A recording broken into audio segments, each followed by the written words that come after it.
అందరికీ నమస్తే. సాక్షి పత్రికను అబద్ధాల దినపత్రిక అని అంతా ఎందుకు అంటారు అనే దానికి ఇది ఒక ఎగ్జాంపుల్ అండి. జగన్మోహన్ రెడ్డి గారికి గడిచిన కొద్ది రోజులుగా ఒక పిచ్చి పట్టుకుంది. ఆ పిచ్చి బాగా ముదిరి రాత్రి అనగా పగలనగా అదే భ్రమలో ఉంటున్నారా అనే సందేహం అయితే కలుగుతుందండి.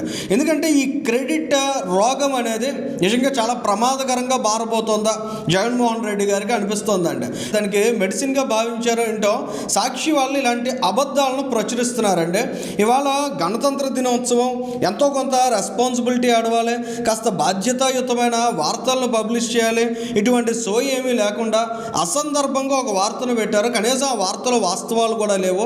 దానికి సంబంధించినటువంటి డీటెయిల్స్ ఖచ్చితంగా ప్రతి ఒక్కరికి ప్రజలకు తెలియాల్సినటువంటి అవసరం ఉందన్న ఉద్దేశంతో ఈ వార్తను ఇక్కడ ప్రస్తావిస్తున్నామండి. వెలిగొండను కొట్టేద్దాం అనేటువంటి హెడ్లైన్ పెట్టారండి.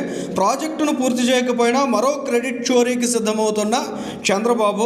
వైఎస్ఆర్సీపీ ప్రభుత్వ హయాంలో రికార్డు సమయంలో 2 టన్నల్స్ పనులన్నీ పూర్తి. కరోనా ప్రతికూల పరిస్థితుల్లోనూ 1000 కోట్ల రూపాయలకు పైగా ఖర్చు.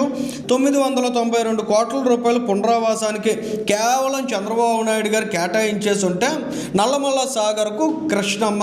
అదండి ఆ వార్త యొక్క సారాంశం. ఇందులో ఉన్నటువంటి వాస్తవాలను ఇప్పుడు మనం చూద్దామండి. అక్కడ కేటాయింపులు వేరు, వాస్తవంగా ఆయన చేసిన ఖర్చు వేరు. 3000 కోట్ల రూపాయలకు పైగా చాలా ఆడంబరంగా ఆ రోజు ప్రకటనలు చేసి కేవలం 650 కోట్ల రూపాయల మేర ఖర్చు చేసినటువంటి దుస్థితి. కానీ ఇవాళ కూటమి ప్రభుత్వం వచ్చిన తర్వాతట 18 నెలల్లో 990 కోట్ల రూపాయలు కేవలం ఇవ్వలేకపోయారట. అసలు ఏమైనా సిగ్గుందా రాతలు రాసిన వాళ్ళకి? పబ్లిక్ డొమైన్లో డీటెయిల్స్ ఉంటే ఎవరన్నా చూస్తే నవ్విపోతారో అనేటువంటి స్పృహ సోయ ఆడవాలి కదా. అక్కడ టన్నల్స్ని పూర్తి చేసేసారట.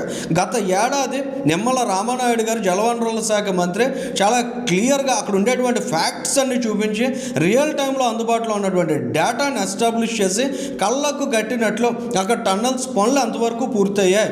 ఇంకా 4000 కోట్ల రూపాయల మేర ఖర్చు చేయాలండి ఆ ప్రాజెక్ట్కి సంబంధించి. ఇటు పునరావాసం కావచ్చు, అటు పెండింగ్లో ఉన్నటువంటి పనులు కావచ్చు. ఇంత పెద్ద ఎత్తున పనులు పెండింగ్లో ఉన్నటువంటి ప్రాజెక్ట్ని నిస్సిగ్గుగా జగన్మోహన్ రెడ్డి ఎన్నికల ముందు ప్రారంభించేసి జాతికి కూడా అంకితం ఇచ్చేశాడు. ఇవాళకి అదే భ్రమలో అదే మాయలో ఉన్నట్టు మాట్లాడుతున్నాడు. చంద్రబాబు నాయుడు గారు వెలిగొండ ప్రాజెక్టు పరిశీలనకి వెళ్తారట త్వరలో. అంటే చంద్రబాబు నాయుడు గారు అనుకుని ఉండొచ్చు వెలిగొండకు వెళ్దాం, స్టేటస్ ఏంటో చూద్దాం, 2 years పడుతుంది ప్రాజెక్ట్ కంప్లీట్ కావడానికి, దాన్ని వీలైనంత త్వరగా మనం కంప్లీట్ చేయాలి, 4000 కోట్ల రూపాయలు ఖచ్చితంగా మనం ఖర్చు చేయాలనేటువంటి ఒక అజెండా పెట్టుకున్నారు ఈ కూటమి ప్రభుత్వం అధికారంలోకి రాగానే. దానికి ఆ ప్రణాళికకు అనుగుణంగా కార్యాచరణతో ముందుకు వెళ్తున్నారు. సో ఆయన రివ్యూ చేయడానికి వెళ్ళొచ్చు, అప్రిషియేట్ చేయాలి కదా. ఒక ముఖ్యమంత్రి గ్రౌండ్ లెవెల్కి వెళ్ళి అక్కడ ఉండేటువంటి ప్రాజెక్ట్ని రివ్యూ చేసి అక్కడ పనులను వేగవంతం చేయడానికి ఆలోచన చేస్తుంటే అప్రిషియేట్ చేయాల్సింది పోయి జగన్మోహన్ రెడ్డి ఆయన సొంత కరపత్రిక, డబ్బా పత్రిక ఇటువంటి విషయాన్ని చిమ్ముతూ ఉంటే, ఇవాళ రోజున ఇటువంటి అబద్ధాలను ప్రచారం చేస్తూ ఉంటే ప్రజలందరూ ఖచ్చితంగా గమనించాల్సినటువంటి అవసరం ఉంది. ఎందుకంటే రానున్న రోజుల్లో జగన్మోహన్ రెడ్డి ఏ స్థాయిలో నిస్సిగ్గుగా క్రెడిట్ కోసం వెంపర్లాడతాడు, కక్కుర్తి పడతాడు అనే దానికి ఇటువంటివన్నీ అద్దం పడుతున్నాయండి.